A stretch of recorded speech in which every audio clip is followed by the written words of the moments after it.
FORA.tv. The world is thinking. I think it is really a necessary component, obviously a necessary component of your work, and that is music. Right. I mean, the music, it seems to me, is inseparable.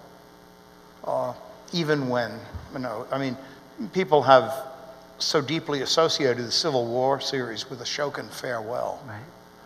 That it's impossible to divide them. Can you talk a little bit about your choice of music, your work with music? Yeah, and let me circle around from something sticking with words for just 1 second, which is, listening, I realized that too often in film, feature, the dramatic film as well as documentary, that no matter what anyone says, that the word is the enemy of the picture, and vice versa. That I think that there is an unnecessary dialectic that's set up there. As much as they pretend to be about words, as much as they're filled with spoken words and dialogue, there is, in essence, a kind of adversarial relationship that doesn't necessarily have to be. And I think we began, despite this visual beginning that is in still photographs in Dad's darkroom and with Jerry Liebling at Hampshire College, there was a sense that the word was really where it started, and that part of that narrative, not trance, but that narrative attention that you wish to create, certainly accompanied by images, came from a marriage and a real relationship between words and pictures, and not some sort of clanging, dissonant thing that was taking place. So music is in films, in almost all films, what's called a score. That's actually a mathematical term. It means that when you get through the editing process, we do something we call is lock the picture. That means that you're not going to change the actual length of it. And at that time, the composer or those charged with doing the music begin to come in. And they now have to mathematically time the music that they have been given, or the music they have composed, or whatever the circumstances is, to the particular moments. And within film, there's literally 24 times a second, perhaps, that you could have a musical relationship to the picture, but more often at the cut or at the end of the phrases of things like that. And we felt that what that did was essentially make music less an organic element, that it was something that was amplifying emotions that you hoped were there. We all know the experience of turning down the volume when the young teenager in her underwear is moving across the upstairs landing to go from her bedroom to the bathroom in a horror film, and you turn off the music and there is no tension in it whatsoever. But all of a sudden there's a kind of artificial, boosted tension, as if music is better if you crank it up to the highest level.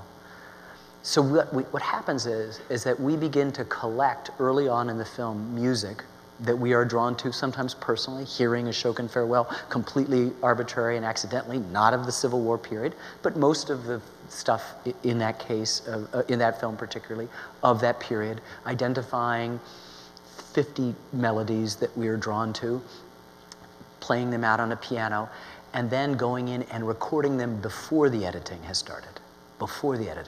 So you have no idea. I mean, most people say, we need this vamp of this tune to run for the next 52 seconds, and that's it. And can we do it in a minor key? And that's all done after the film is completed. We might say to the musicians that we bring in and spend days in the studio, can you play this? Can you play it again? Can you do that in a minor key? Can you play it 3 times over? Can you bring in this? So we will collect what we call beds, in which a particular tune might have, going into the editing, 30 different versions. In the case of our baseball series, we had 250 different versions of Take Me Out to the Ball Game.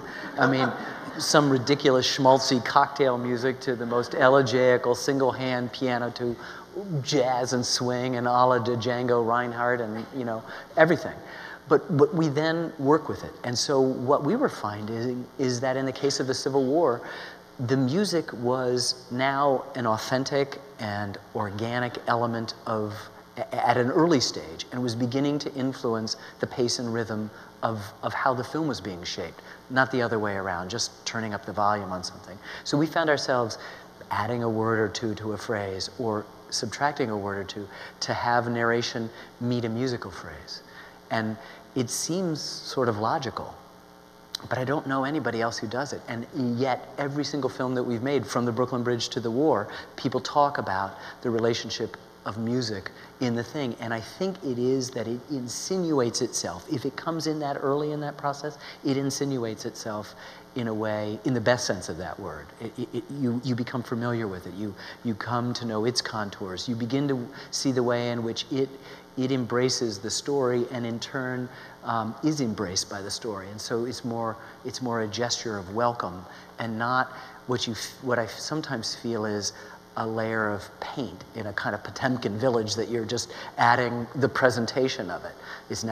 Is now scary, so it needs to be scary. Sometimes we found that the choice of music that we could make would be the opposite of what you would think would be the right thing to do at that moment. So I think, as you've seen most recently in the war, there's some real conversations between what's going on and what the musical choice might be at that moment.